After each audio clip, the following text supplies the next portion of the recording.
Well, folks, good day to you one and all, and Wednesday night. Possibly the best night of the week, apart from Tuesday night, where we go live with the second gear talk show. But tonight, it's MSA Porsche Cup Series, the Pro-Am Series. Remember, the top 40 went through to GT3, MSA, iRSA, Motorsport South Africa, iRacing South Africa 2023 season, and the balance of the guys through to the Porsche Cup Series as we see it here this evening. Joining me in the commentary booth at the Second Gear Production Studios down here in the friendly city of Cape Town in Velkelegen, Frankie Yennis, good evening to you. Gary, good evening. And yes, we are in Spain at the Circuit de Barcelona-Catalunya. Yep, and then joining us as well in studio tonight to do a little bit of what he normally does, that analysis in the background and working out the finer detail. The man from Tiny's Pitbox, Emil Tiny Brunt. Emil, good evening to you. Good evening, Gary. Good evening, Frankie. Good evening. Nice to have you with us here this evening as well. So, round number 2 of the Porsche Cup Series. The guys are out on circuit right now, and in fact, the man that you see on screen there is Jaco Forster. The two Jacos both out there tonight. There is Jaco Steyn. Jaco Steyn being the man behind the iRacing South Africa 2023. Jaco Forster, that man that you see there on screen, the man behind the 6-hour races that is now being reduced to 4-hour races for the balance of 2023. The Porsche Cup 2023 is sponsored by ASAP, new and used parts, and brought to you by the Second Gear Production Studio. Another one of the frequent flyers out there, Frankie, Ati Nagel.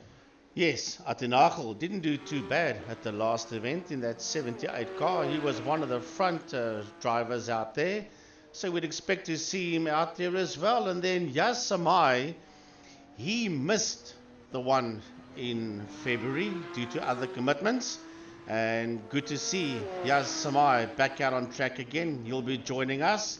And then we've got Wayne Masters. Yes, he started the last one pretty well, but had some bad luck as the race went on, so we hope that he can have some better luck today.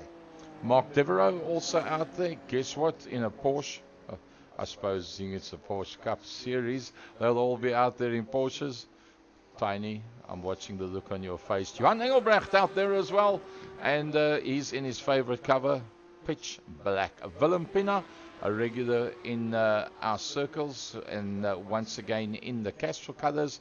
And then Richard van Heerden out there as well. Now that's a lovely spray job. I think he's taken one from Luc Lekizi in terms of these fancy spray jobs, and looking pretty good. Yeah, Van Heerden will do pretty well out there. There is one of our new drivers, Lo Wigley, out in that 44 car. It's only the second time that Lo is driving out there. Then Leonardo Bakari, the man that now lives in Portugal in the 22 car, and he is also out there together with the man from cheapercars.co.za, Mr. Herman Lazarus. Peter van Sale, another of the 15 entries that's out there. All of them are doing their initial warm-ups, and there we go. Willem Pina goes to the top end of the field. And he was momentarily. And Robbie Teams on a 150.612. Ati Nagel says, Robbie, you had 6 seconds of fame, and he now goes to the top end, a 149.303, breaking that magical 1 minute 50 mark. Yeah, Robbie Ting sits there in that second position. He's 1.3 seconds off Ati Nagel. Willem Pina in the 57 car, 1.336 off Nagel, currently there in that third position. Lo Wrigley, 1.5 seconds off Nagel, occupying that fourth place. And then rounding off the top 5 so far is Herman Lazarus. He's 1.639 seconds off provisional pole sitter Ati Nagel. Johan Engelbrecht putting in a pretty decent time as Jaco Steyn jumps into the front row of the grid, 1 minute 49.7. So 4/10 between himself and Atinachel at the front end of the field. Leonardo Bakari rounding out the fourth row of the grid, and he finds himself with a 22 car, no less than 3.1 seconds off the front end of the field. In P9 so far is Mark Devereaux in the Verizon car. Now Verizon used to sponsor IndyCars a couple of years ago, and that is the sponsor on that 4 Porsche of Mark Devereaux in the top 10 in P9, 4.184 seconds off Atinachel. Richard van Heerden rounding out so far the top 10. Remember, there's a couple of guys that have not done lap times yet, the likes of Cyril Ginsberg, Jaco Foster, Peter van Zyl. In fact, Peter van Zyl, I think, has just jumped in there into the second row of the grid. Peter van Zyl puts up a very nice time just ahead there of Low Wrigley, and there is in fact just 0.05 of a second between them. So Robbie Teens, that was initially looking very neat, gets dropped right down to the outside of the third row of the grid as Jaco Foster says, good evening everybody, let's just put me on the front row of the grid ahead of my best mate Jaco Steyn, and alongside the success story of 2022, and that being Atinachel. Yas Samai puts up a lap time. Now, Frankie, last year, Yas Samai was pretty much, him and Scott Montanari were the two top contenders in the Porsche Cup, and Yas has missed round number 1. He has put up a slow first lap out there, and we're still waiting for Wayne Masters to put up a time. There's Wayne Masters. Let's see where he slots into the grid with a number 20 car. Oh, he finds himself down in 13th position. Yeah, with a 153.504. Peter van Zyl in the 33 car is making his way out of the pits. 3 minutes to go in the qualifying session. Brought to you by ASAP New and Used Parts, and they are in Pretoria West. Well, this is going to be pretty interesting stuff. Can Peter van Zyl get himself higher than on the third row of the grid on the outside? I somehow don't think so. He's already done a lap, so even going out now, well, he's got to have done a warm-up lap, and then he did a flyer, and now he's come back out of the pits. I don't see that the computer's going to allow him to do a warm-up lap and then a flyer as well, as Willem Pina does his second lap, and he slows it right down on the circuit, and he finds himself on the inside of row number 3. So, haven't seen Cyril Ginsberg out on the circuit. Cyril has in fact come onto the computer, but he has not come out of the pit lane as such, and unfortunately it won't even show him at this stage of the fight. Let's see if we can pick him up there in the pit lane. No, it looks like he is not linked in at the moment, so unfortunately we can't see Uncle Cyril, as we keep an eye there on Richard van Heerden. 2 minutes 33, 2 seconds, 2.33 off the front end of the grid. Can he put up a quicker time? Nope, it seems not, and he will remain on the 6th row of the grid. Jaco Steyn still out there. He's coming around for pretty much the last time. He's going to see if he can bump himself up onto the front row of the grid. Will it be possible? Yes. P1. Will it be possible? By 46 thousandths of a second, he goes and joins his best mate on the front row of the grid. So we've got a minute left in the qualifying session as Peter van Zyl in P8 works his way around. I don't think he's going to be able to complete this lap before the session is over. No. There's 50 seconds left before the checkers comes out to end the qualifying session. So I think he will probably start this one in 8th position, 1.384 seconds off Jaco Steyn. Leonardo Bakari still out on circuit, but I don't think he's going to be able to complete that one either as he works his way around. Oh, he might. There's still 25 seconds to go. There you can see the car that is 12th overall on the grid. He's going to work his way through that last complex of corners, and he will make it up to the line. Can Leonardo Bakari move it just a little bit further up the grid? Yes. Can he do it? No. So they will all start where you see them there as the 10 minutes qualifying session is done. And we are about to go racing 45 minutes in the ASAP New and Used Parts Porsche Cup for 2023. Well, that's the way they're going to line up on the grid. Jaco Steyn and Jaco Foster, the two main guys in the iRacing South Africa at this stage of the fight. They lock out the front row of the grid with Atti Nagel and a very good qualifier by Johan Engelbrecht. Row 3 is Willem Pina and Jas Samai. Row 4, Robbie Teings, Pieter van Zyl. Row 5, Lou Wrigley, Herman Lazarus. And row 6, Richard van Heerden and Leonardo Bakari. Yep, then we go to Wayne Masters, Mark Devereaux, and then Cyril Ginsberg. Uncle Cyril did not put a time up. He decided he's just going to start straight off the tail end of the field. And, well, that is where he's going to start off his race and see what he can pick up from there. Unfortunately, the blimp is on the wrong side of the circuit at the moment, so we won't be able to pick up a blimp shot for you. But let's see what it looks like if you're sitting pretty much at the tail end of the field. That is Mark Devereaux, and looking forward from Mark Devereaux, that is what you see, Circuit de Catalunya. And, well, it must be a daunting task with all those Porsches that's ahead of you. Yeah, we are about to go racing pretty soon. I think they've all gridded. Don't know if Jas Samai is out there. I think that P6 is still open. It's a lot darker. He did finish 6th, Frankie. He did finish 6th. No, but there, yeah, it gets lighter. So he is now in his grid slot. Cyril Ginsberg is in fact not in his grid slot at the moment.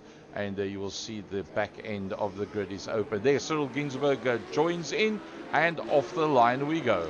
Right, away we go. Jaco versus Jaco, Steyn versus Foster. Followed there by Atti Nagel in that third position. They're going to pan out and fan out, going down into turn number 1.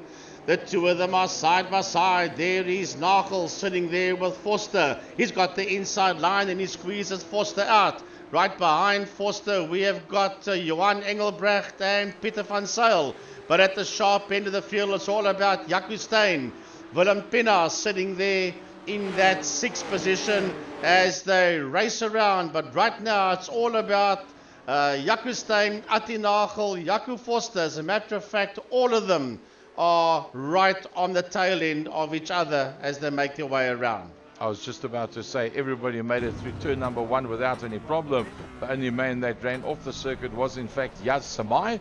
And wow, he's just not having it all his own way, and he gets it back on circuit reasonably quickly, but there's a lot of open track in front of him from there on out. It's Jaco Steyn. What a lovely takeoff there from Jaco Steyn. He'll be pretty chuffed with that one. In there behind him, big battle, Atti Nagel, and that is Jaco Foster, the man that runs the 6-hour race, which is now becoming the 4-hour race. And there's a very, very small gap between the two of them. Just a little bit further back from there, you'll see there's Jaco Foster. And then coming into screen, there's Engelbrecht. Behind Engelbrecht is Pieter van Zyl. And then 0.8 of a second further back, we see Willem Pina. And then the next man coming through there is the team's Bolt entry. That is Robbie Teings with Wayne Masters behind him. Yeah, Engelbrecht got his nose ahead there of Pieter van Zyl. We just saw that one. I just saw it as he cleared him and got his nose ahead of him with a 155.397 for Jaco Steyn. He's the man that leads this one, but van Zyl is right on the back end there of Engelbrecht as they make their way into turn number 1. Mark Devereaux is there in the pit lane, and right behind them we've got the Castrol outfit of Willem Pina that sits there just behind Engelbrecht and van Zyl. Very, very tight there with Pieter van Zyl in behind Johan Engelbrecht. He's not giving up on that one. Mark Devereaux and Robbie Teings into the pits. In fact, Mark Devereaux is just on his way out of the pit lane. There you see him on his way out. So not sure why he went in, because we didn't see any off-track incidents for either of those two drivers. But so be it. He is out on circuit. Let's go back towards the front end of the field. and it's this man, Jaco Steyn. He's doing it all right, and it's not the first time we've seen him do this, Frankie. He's done this more than once recently. Yeah, he's 2 seconds ahead of Atti Nagel in that second position, and Atti is a second ahead there of Jaco Forster. That's in that third place, and he's 1.3 ahead of Johan Engelbrecht. So the top 4 are beginning to open up slightly there on each other. This is a replay of Mark Devereaux in the Verizon car, losing the circuit, bouncing around there in the sandpit and working his way back onto track again.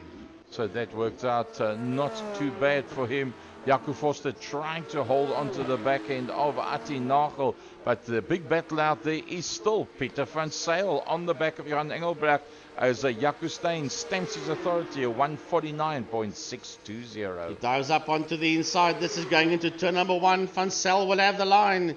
He is side by side there with Engelbrecht, and Johan does not fight him off. He goes through, but he goes in too hot, too deep, and he stays ahead of him. The question is, I think he'll have to give that place back to him because it was under overtaken and he went in very, very hot. So I think he might have to give that position back to Engelbrecht, and he does so. Engelbrecht does actually go through, whether it was by driving. Whoopsie! So he says, okay, I'll give it back to you, but I'm not going to give it back forever. I'm just going to take it back again. Gave it back and took it back, yeah. And look who's right in there behind there. It is Willem Pinaar. Yeah, Willem Pinaar in the Castrol outfit, sitting there in P4, 5/10 of a second behind Engelbrecht. Ooh, Peter van Zyl, that's a lovely fight going on there between himself and Johan, and they were chopping and changing. Remember, he took that lead, he gave it back to Engelbrecht, took it again, semi-lost it, and now he's back in 4th position as Jaco Forster all over the back of Atti Nagel, 2/10 of a second between the two of them, fighting it out for P2 and 3, with Steyn disappearing down the road. Another battle out there is Willem Pinaar, and Willem Pinaar is not far behind. That's Johan Engelbrecht. It's directly in front of him, and then Peter van Zyl in front of that. So between those two gaps, you're looking at less than a second. But to close up is one thing, to get past with these cars is another. Not a very easy car to drive at the best of times is these Porsches. You've got to be very, very careful as to how you put the power in, and that it doesn't turn itself around on you very, very easily. There's another fight going on out there for Leonardo Baccari's 9th position. He's got Richard van Heerde and Jas Samai right there with him. There you see them coming to view. Now that is the 22 car coming through there, and that is Leonardo Baccari that sits in that 9th position, and there the two of them are right behind him, Richard van Heerde, and right on his case is the 7 car of Jas Samai. Yeah, Van Heerden's got himself into the top 10 and within a second of the tail end of Leonardo Baccari. But I think he's more interested in trying to hold out the likes of Jas Samai. Van Heerden had a very decent practice session. He was slightly slower in the qualifying than what he was in the practice. But let's go back to Johan Engelbrecht, as he's now got Peter van Zyl once again in his sights. Yeah, they've been chopping and changing positions there, Van Zyl and Engelbrecht, for P4 and 5. Peter sitting out there in P4, Johan in P5, 7/10 of a second between the two of them. This is a replay of Engelbrecht, and that is that connectivity issues there for Van Zyl, because that car just disappeared off the screen completely. Well, there was numerous incidents, as you said, of there's one of the passing maneuvers, was that one. And then, there he passed him back again. So numerous different occasions where that happened. And the very first one was, in fact, this one, which we did watch earlier on. And that was the first time that Peter van Zyl actually got past Johan Engelbrecht, but wasn't able to keep it like that. Engelbrecht turns himself around, and that's going to cost him big time as he stands up against the wall. So that started off, I think, with Herman Lazarus. Oh, that's a biggie. That's a biggie, and that is going to change the shape of this race completely. Let's see what happened to Herman Lazarus first of all. he had a bit of an incident. Yeah, the back end just coming around, slows it up nicely, keeps it on the circuit, all good and well. And then Johan Engelbrecht, let's see what happened with Johan Engelbrecht. Gets it onto the curbstone, feeds it in nice and neatly, gets the hammer down and just a little bit too much, and tries to keep it away from the wall. So far, so good. And then I think it was Yasamai that he hammered. He went forward there and just clouted into the side of him. I speak under correction, but I think it might have been Yasamai. And Low Wrigley was, I think it was Yasamai and Low Wrigley. Oh, look at that for a high-speed tangle. That was something else. Let's see if we can watch that one again. That's an amazing piece of footage, that. Now, I actually took out two motor cars there, did Johan Engelbrecht. The first one was Jas Samai, then he bounced off Samai and took out the 44 car of Wrigley, as Wrigley gets clipped there and ends up right up against the wall in that 44 car. So Low will not be a happy chappy being accidentally taken out of this one. Ooh, and he knocks the right-hand front corner. Let's see, is that steering wheel still straight? Nope. No, definitely not. That car is not 100% at all, and that's going to make a big difference to his race, while we find Yasamai has in fact gone into the pit lane, and that's going to drop him a long way down as well. Is that a problem for this man? Not at all. 3.77 seconds ahead of second place Atinagel. Frankie, that the accident there with Yasamai, there must probably be some heavy damage, and certain of the vehicles were probably going to the pits as well. Seeing that certain vehicles went and made a stop earlier, there's probably a routine stop what needs to be done in the 45 minutes. Maybe some of the guys going to the pits early and getting it done and staying out for the rest of the race. Yeah, look, it's 45. We don't know what the fuel capacity is, so I fully agree with you there, Tiny. There will be a routine pit stop somewhere. Now remember, Johan caused that accident. It wasn't on purpose. Came out the last corner, overdid it a bit, and it took out two cars. That's why you see them all in the pits. Yasamai and, of course, the other one as well, Mark Devereaux. And Low Wrigley was the other man who was involved with that, and he also went in as well. So Atinagel trying to hold on. There you see Jaco Steyn disappearing around the corner. This time Atinagel doesn't really have an answer for him. A little bit further back is Peter van Zyl. He finds himself 6 seconds further off, and then comes the Castrol car, the Willem Pina car. Then there comes Jaco Foster. And then I do believe right in there behind him is going to be Wayne Masters. That's right in there. And the other blue car, there he comes. That's Herman Lazarus. It gets a little bit better. Leonardo Bakari coming through. And then Richard van Heerden. So not a lot between all of those cars whatsoever. The man that's in the biggest battle right now is in fact that man. That is Wayne Masters. And he's trying to get on. You don't catch Jaco Foster very easily on any circuit in any motor car. Yes, Jaco Foster sitting down there in that 5th position, and he's battling there to keep Wayne Masters at bay. Wayne is just under a second there behind Jaco Foster. We're right on board here with Wayne Masters, working his way into that right-hander, going after the 000 car of Foster. Gingerly working his way out of that corner, trying to get a whole lot closer there to Foster. Is 1.3 behind Foster is Wayne in that 6th position. And 4th place man, Willem Pina, well, he's way down the road from Foster.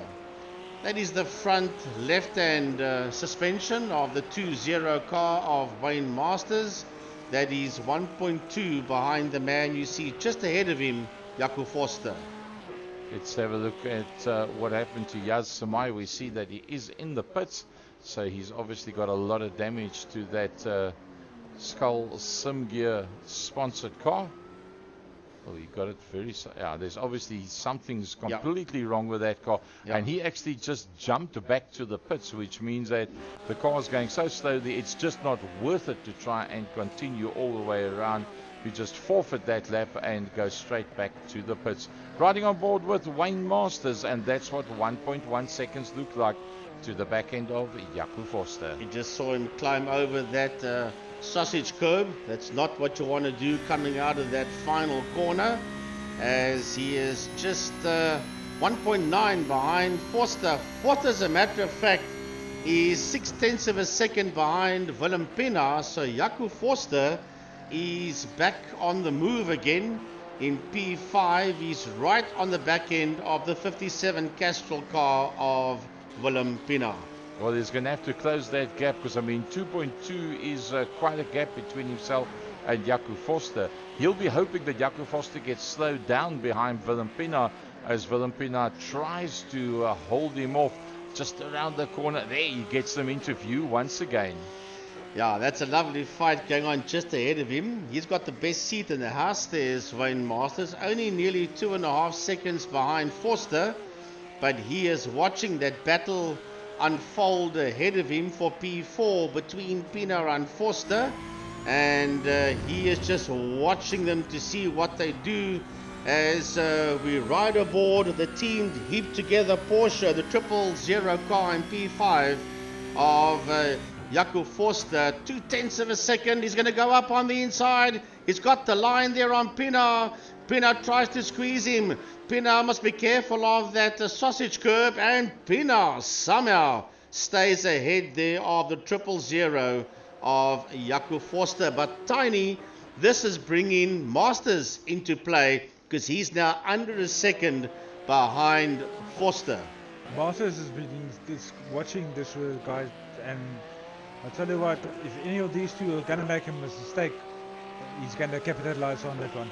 Yep, you can see he's not that far behind whatsoever, Wayne Masters, and we're looking back from Jaco Forster towards Wayne Masters, and that is in fact 0.8 of a second. Looking forward, well, there's a whole lot of open ground in front of him, but there is almost a car alongside him.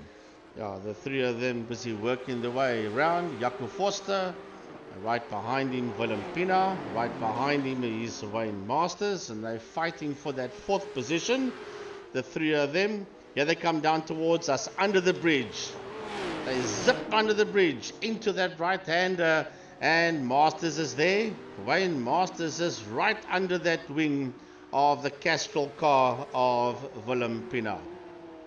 Well, there was a couple of changes in position there. First of all was Jaco Forster that passed Willem Pena. Willem Pena then got back ahead of Jaco Forster, and Jaco Forster sort of, oh, well, okay, so that's all fine and well, but I think I've got to get back past you again. And just 2 corners later, he actually recovered that position once again and went for yet another passing maneuver, and that was the 3 passes between those 2 car driver combinations. While all of that was on the go, as you can see, it became a 3-way battle, but Johan Engelbrecht's woes have not come to an end after that massive off that he had, and then going into pits and getting it all fixed. He's had an off track, gets it all back together again, but it's dropped him a long way down. He finds himself in 11th position. The leader still Jaco Steyn. Yeah, nearly 4.4 seconds ahead of Attinagel, who's in that second position. But he is 10.7 seconds ahead there of Pieter van Zyl, who is 4.3 ahead of Jaco Forster, who is 1.7 ahead of Willem Pena. But now Forster is beginning to get away here from Pena. Why? Because Pena is now going into defensive mode to try and keep Wayne Masters behind him. Wayne Masters is looking pretty good out there, I must say, and well, he's on the edge of a top 5 already. But to catch Jaco Forster is one thing, to get past Jaco Forster is another. But I think Wayne Masters is up to it at this stage of the fight, taking a very, very tight line coming through that. Oh, he was just a little bit too hard on the accelerator. And, well, that's going to cost him a bit. And that'll be a bit of a breather for Willem Pina, as he's now got a bit of space. 1.8 seconds, in fact, tiny between himself and Wayne Masters. Oh, Gary, all that hard work and yeah, just the slightest little mistake, and yeah, it's racing, eh? It's all over bar the shouting. Richard van Heerden is a man that's trying to make up one position. He's pretty close to the back of Leonardo Beccari. See the Fanatec Mobile 1, a 31 sponsored car, and a lovely spray job. I don't actually like those. Frankie, can you refer to it as white epoxy rims? Yeah, I suppose one could.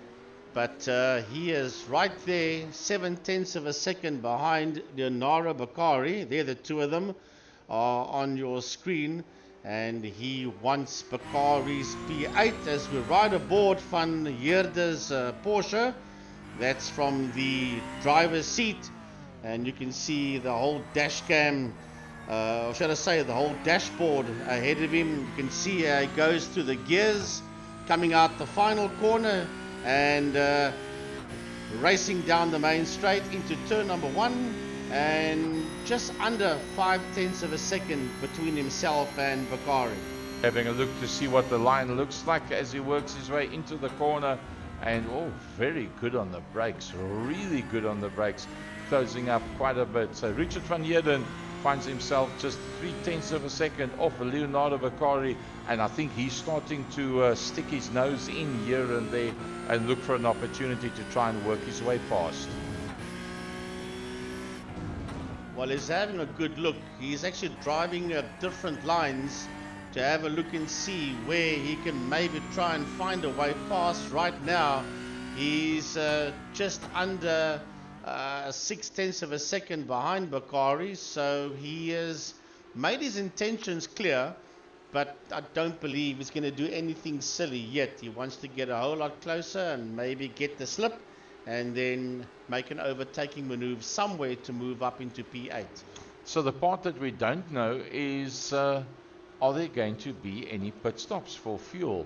And I'll be very honest with you, I don't know. I, in fact, didn't want to know before the time. It just makes it so much more interesting for us and for you guys, the viewers, as well, as to whether there is going to be pit stops. If there is, halfway mark would then be, 22.5 minutes, and we are 20.5 minutes into that.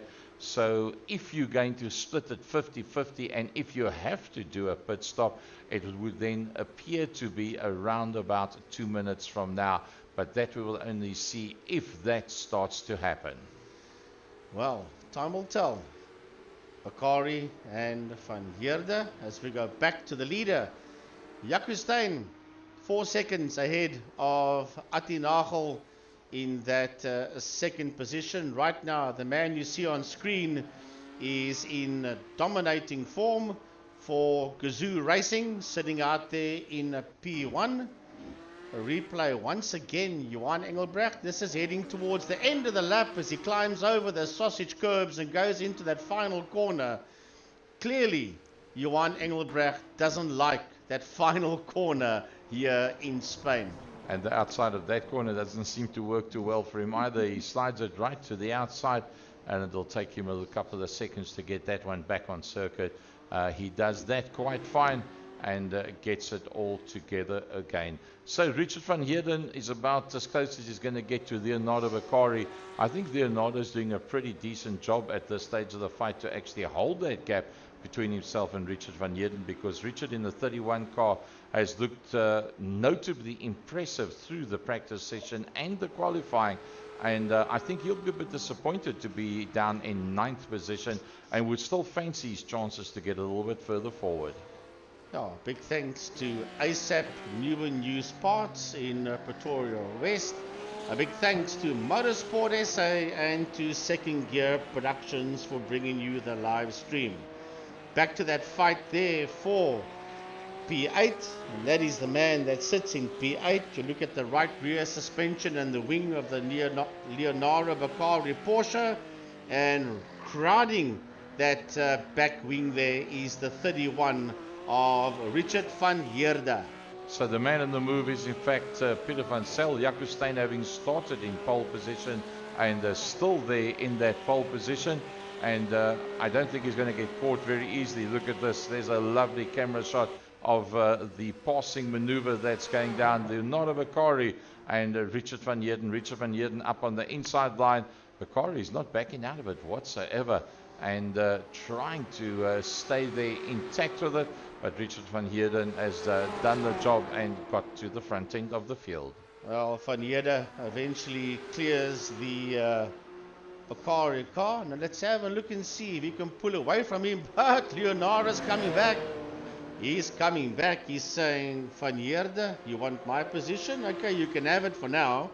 But I'm going to fight right back and see if I can get myself back into that 8th position. That's about the only real fight happening out on track so far. Masters is the driver that moved up the most. He went up 7 positions. And Engelbrecht all the way down to P12. He's lost 8 positions. And out of the race is Yasamai, and Cyril Ginsberg did not start. So there's a different view of that pass that you saw. Richard van Heerden going one-on-one with Leonardo Beccari, getting that inside line. Leonardo just giving him enough space, but then again Van Heerden directly there afterwards also leaving enough space to ensure that they don't make any contact whatsoever. So now the question looms, is there going to be pit stops or not? So far there is not. Let's go to Wayne Masters. Well, I would think anywhere from 25 on will be very close to it if we're going to have pit stops. But here comes Wayne Masters. 900ths of a second up on the inside of Pienaar, and that should be pretty easy for Wayne Masters, and he slides up into that 5th position, demoting Pienaar down there to P6. Willem Pienaar will not be very happy with that. He'll try and hang on to the back end there of the 2-0 car of Masters and see if he can fight right back. But right now Masters seems to be in perfect control. But he himself is nearly 13 seconds behind Jaco Forster. Talking about Jaco Forster's all over the back of Peter van Zyl. So Peter van Zyl having had a pretty decent run to date, and he had a good... Oh! Okay. It was almost like he missed a gear. Well, maybe some connectivity maybe there. I'm not sure how that it one just slacked worked off. out. That was very, very strange. And it's purely Jaco Forster and Peter van Zyl. Low Wrigley a long way further forward. He's in 13th position, so he'll be going a lap down in the not too distant future. That was a bit of a strange one. It was. Very, very weird. Either they had some kind of an issue, or he nudged him out the way. I don't know. We just saw the situation happen. He's going to put a lap there on Wrigley. Is that man you see there, Forster? There's Wrigley ahead of him. He is in P13. Jaco's in P3. So Wrigley will go down shortly. Peter van Zyl wouldn't be happy with that, because he now finds himself 1.5 seconds behind Forster in P4. But Willem Pienaar is not giving up the fight. He's not giving up the fight. Remember, he lost that P5 to Wayne Masters. He's only 0.5 of a second behind him now. So he is not going to let Masters disappear away from him. Nothing much between the two of them. In fact, in their lap times over the last couple of laps, you'll probably find, well, let's have a look at it to see exactly what was the last lap time between them. Willem Pienaar, a 152.8. Wayne Masters doing a 152.1. So that's pretty much where you see the 0.8 of a second between the two of them. Right.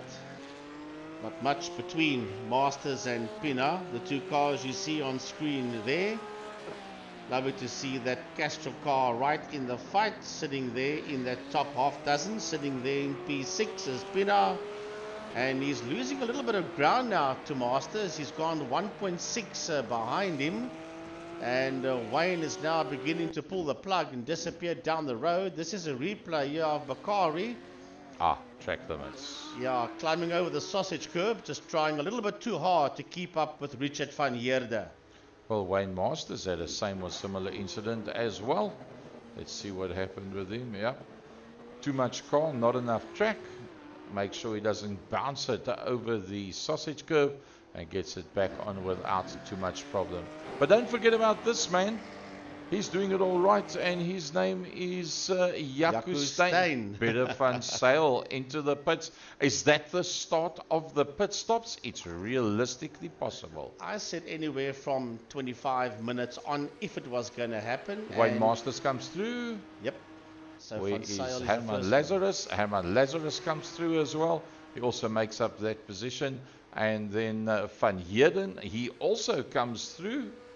And does he make up that position? Yes, he makes up that position as well. So Peter van Zyl dropping a long, long way down. How long is it going to take for him to be able to come out of the pits?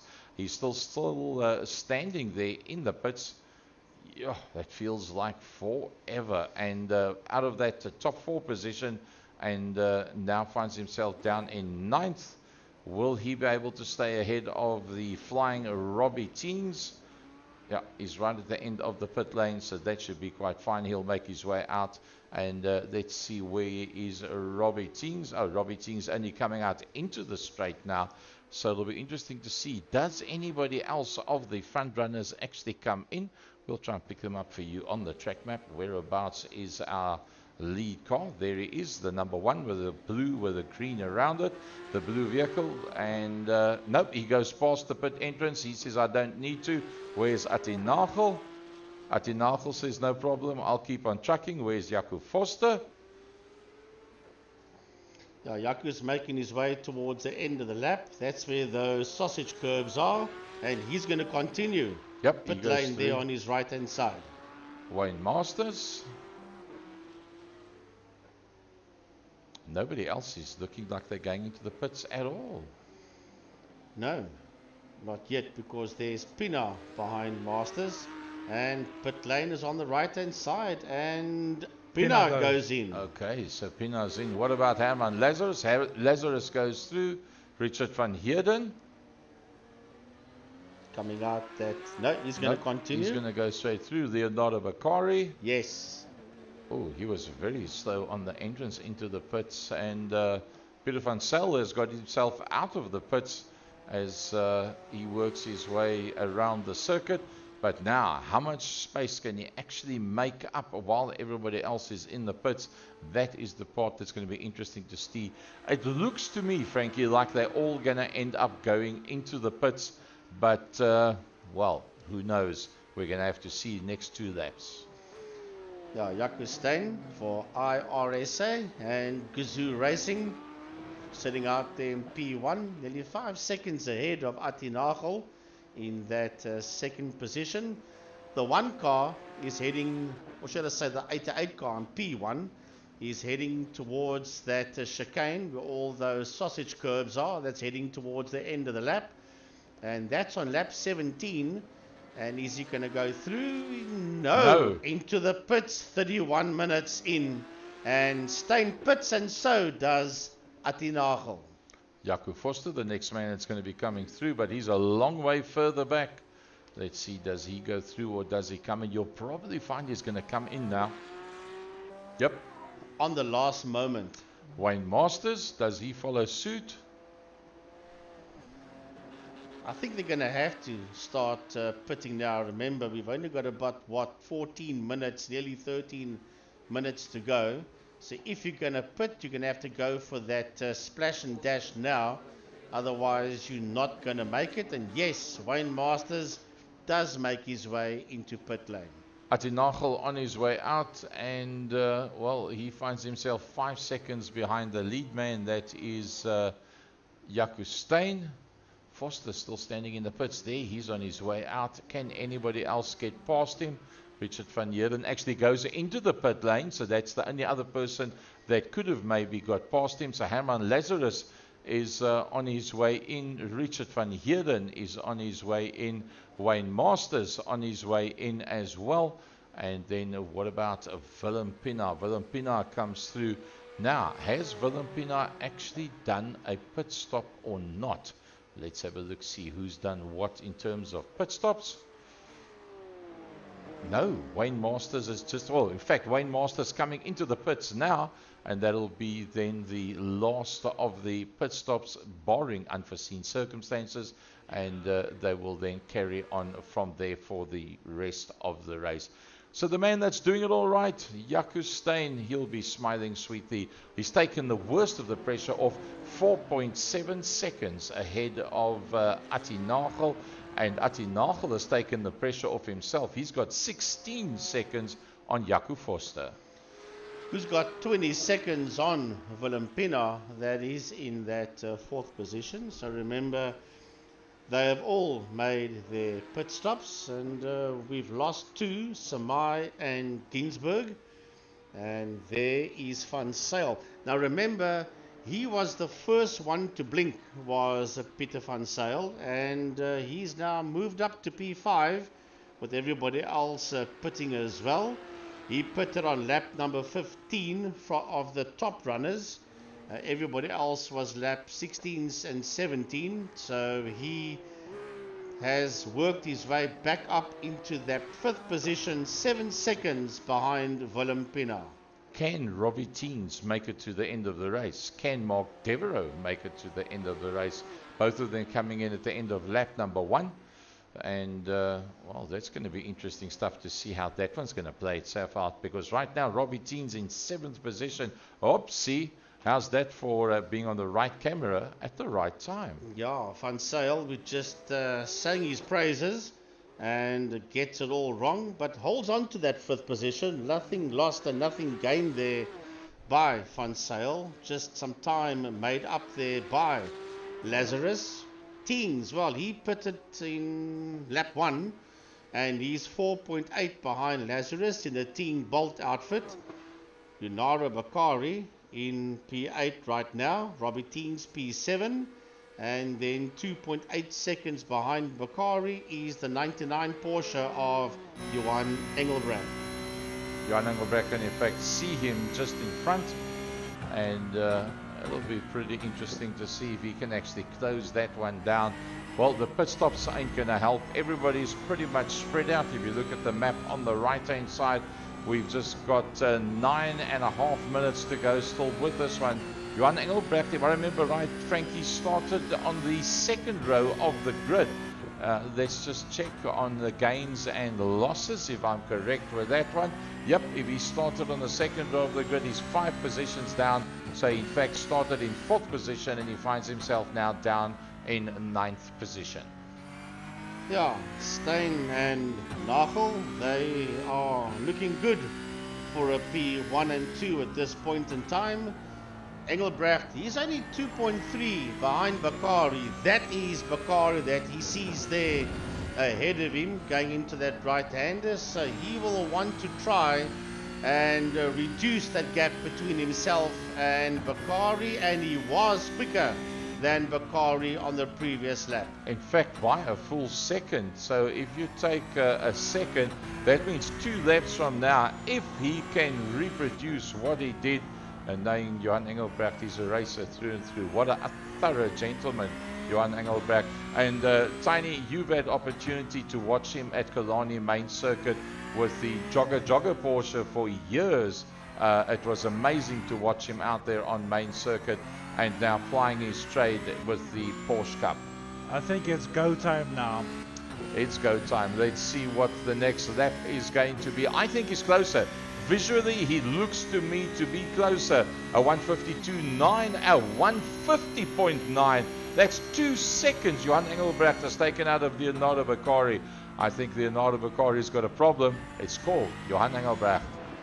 Well, he's only 0.5 of a second behind Bakari, is Engelbrecht, and he's done a personal best there of a 150.927, which was also his last lap. So he has got missile lock there on the Bakari 22 Porsche, as the 99 Porsche sitting out there in P9 of Johan Engelbrecht, as Mark Devereaux is making his way out the pits once again. Oh, that was very, very close. Trading paint there. Yeah, sometimes you have to have a paint sponsor when it comes to this game. A very, very close encounter, but they managed to live the day, and through goes that man, Johan Engelbrecht on Leonardo Beccari. So up into P8, and let's see if that gap between himself and Beccari gets bigger and bigger.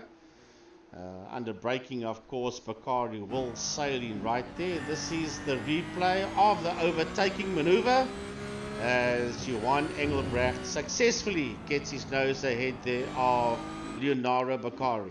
He actually made that look very, very easy if you look at it like that. So Frankie, from the top down, Jaco Steyn, the man that's just doing it all right all night long.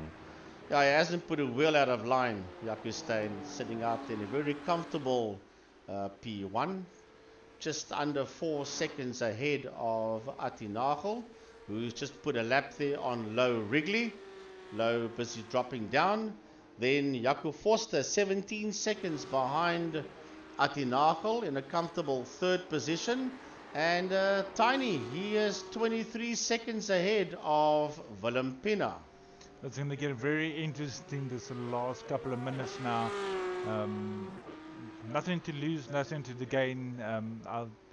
Let's see. I don't think Leonardo Beccari is going to leave it there. He's going to go for Jan. And yeah, it could be pretty interesting.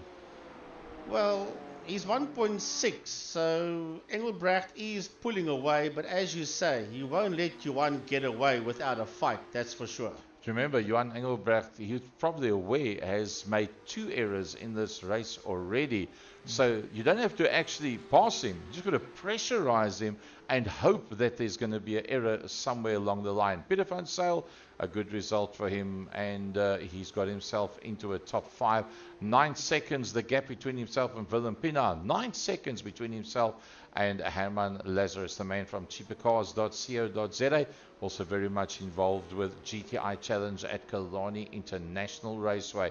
Herman Lazarus doing a pretty decent job, but he's got a slight technical problem. It's called Team Bolt, and it's piloted by Robbie Teens.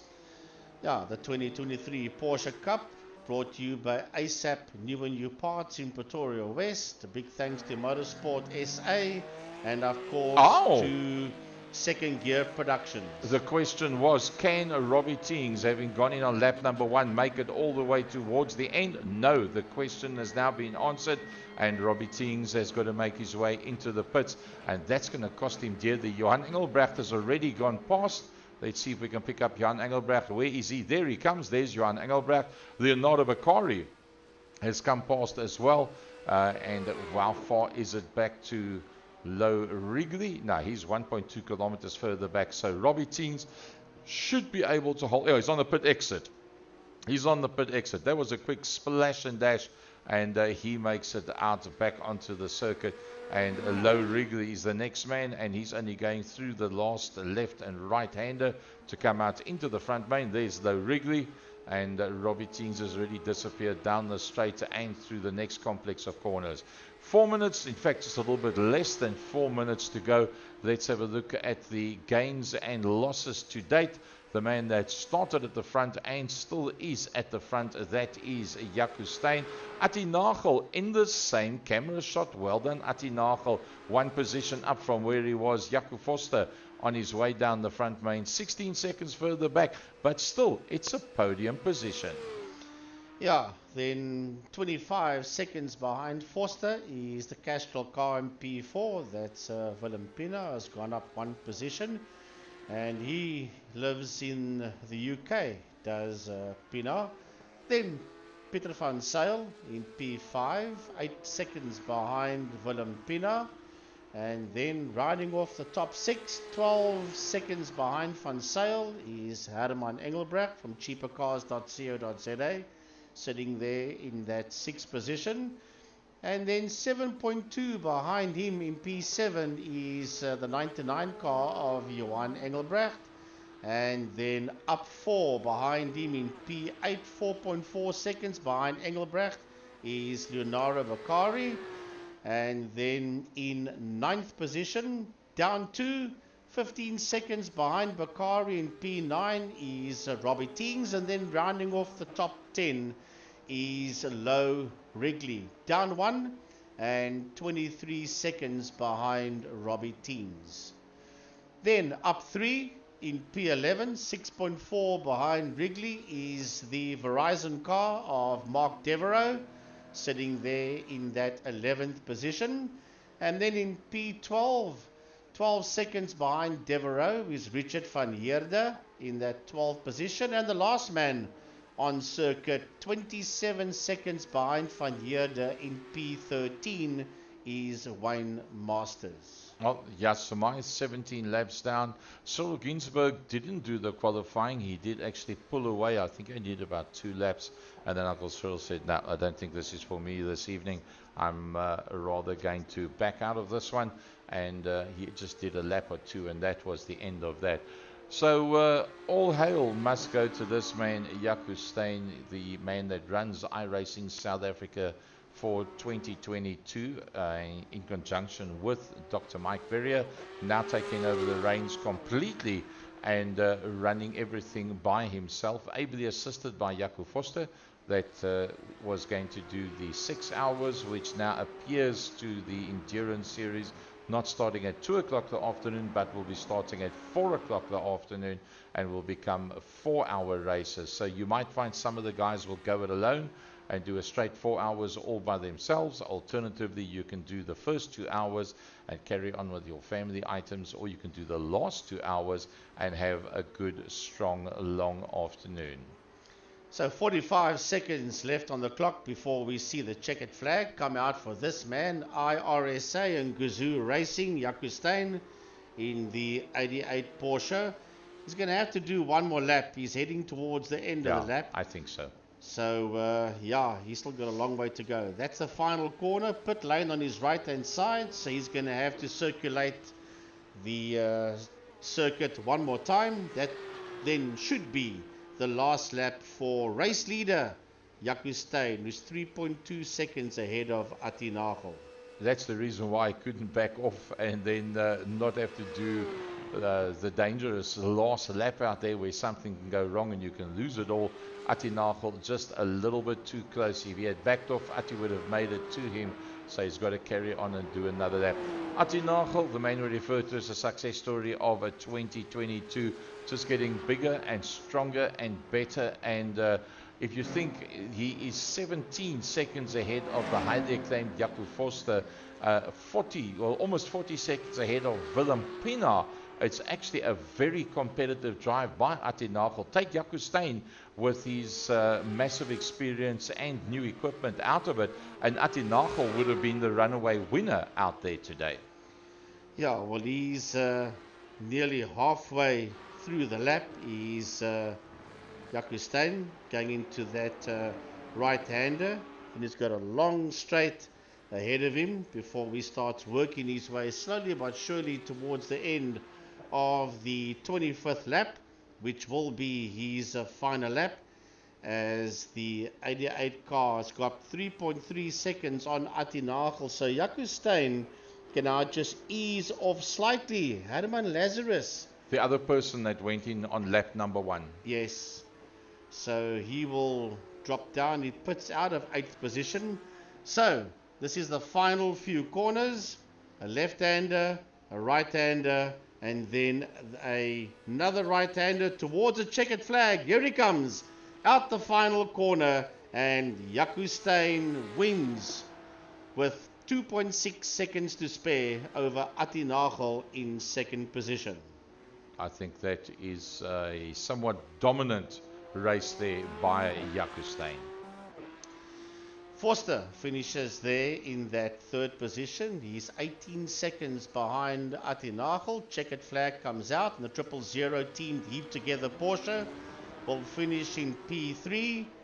P4 will be the Castrol car of Willem Pina, 35 seconds. But whoa, hold on, he has got Van Zyl right there with him, so that might change before the checkered flag, but I don't think so. I think he has done enough. Yes, Pinard has done enough to get to the checkered flag ahead of Van Zyl. And that's also just as they come towards the line.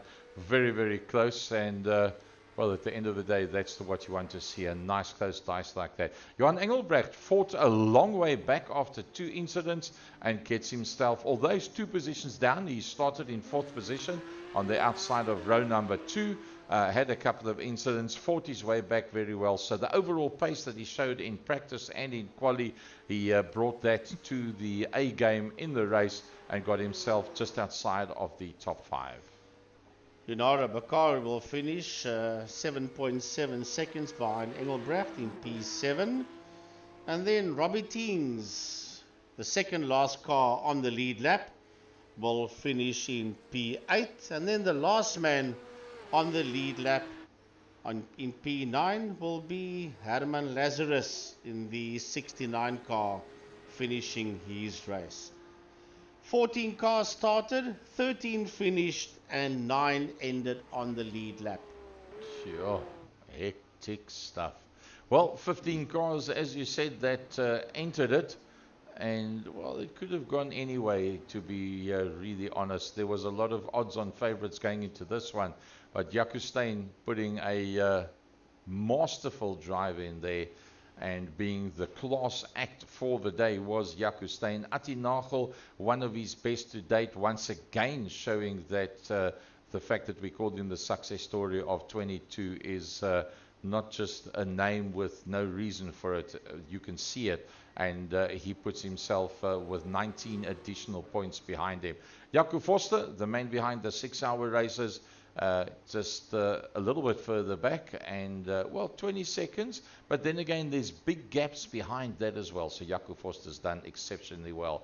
Willem Pina, one of the only drivers in this race outside of South Africa, and although he is a South African, he's not resident in South Africa, comes through in 4th. Peter van Zyl, having had an interesting one, Frankie, rounds out the top 5. Yes, and then Engelbrecht, if there was a trophy for a comeback, I would give that one to Johan Engelbrecht, because he kept on having all sorts of problems out there. Was the cause of the first one, but I mean that wasn't intentional, and then had to fight back hard from there. Then Junara Bakari, Robbie Teens and Herman Lazarus. They are the only 9 cars on the lead lap. Wrigley, Devereaux, Van Heerden, Masters and Samai were the only other cars out there. Samai not finishing and Ginsberg not starting. So that pretty much wraps that one up. MSA Porsche Cup Series 2023, round number 2. And, well, I think it was a pretty decent race. Emil Tiny Brunt, the man that's the eyes in the sky at Cologne International Raceway, the owner of Tiny's Pit Box, and a promoter of motorsport throughout the Western Cape. Tiny, closing word from your side. Very interesting race, Gary, and yeah, thank you very much for the opportunity, and yeah, we'll see you next time. Frankie, this weekend a little bit quieter in terms of motorsport in the Western Cape area, but don't forget we're going to have Extreme Festival down at Cologne International Raceway, and that just not this Saturday, but the following Saturday, we'll be down at Killarney for Extreme Festival. And then next week, Wednesday, we go back to the iRacing Masters, where we are on the Indy Road course doing LMP2 sports cars. I can tell you that a good couple of the Masters guys are saying it's all fine and well doing this GT3, it's all fine and well doing this Porsche Cup, but we don't get to race Masters very often. So the boys are chomping at the bit. Can't wait to get out there next week, Wednesday. And the original series that really got iRacing South Africa in the hands of Dr. Mike Verrier really up and running. That is the longest standing series, the West Province Sports and GT Masters, brought to you by Second Gear Productions. A big thanks to ASAP New and Used Car Parts, being the main and only sponsor of the MSA Porsche Cup Series. Just a snippet of information. The release of the Renault Clio iRacing came out on the week 13 release for iRacing.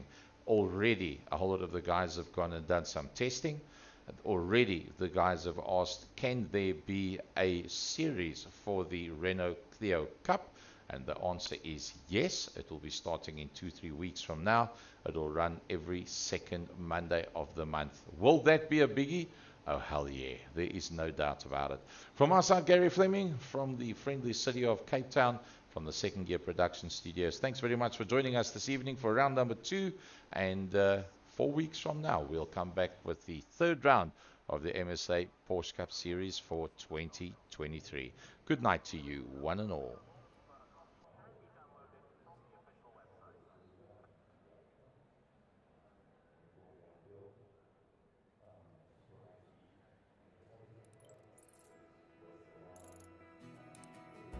iRacing is a sim racing game that combines a true-to-life racing experience with an online community of virtual racers from all around the globe. iRacing offers a multitude of officially licensed cars and tracks, laser scanned with millimeter accuracy. Their car models and mechanical systems are based on real-world physics, engineered in cooperation with manufacturers and race teams. Their skill license system ranges from rookie to pro, ensuring members are always pitted against those with similar skill sets. Members are able to sign up for a weekly race series, compete in time trials, host a private race with friends, and participate in racing leagues created and run by the community.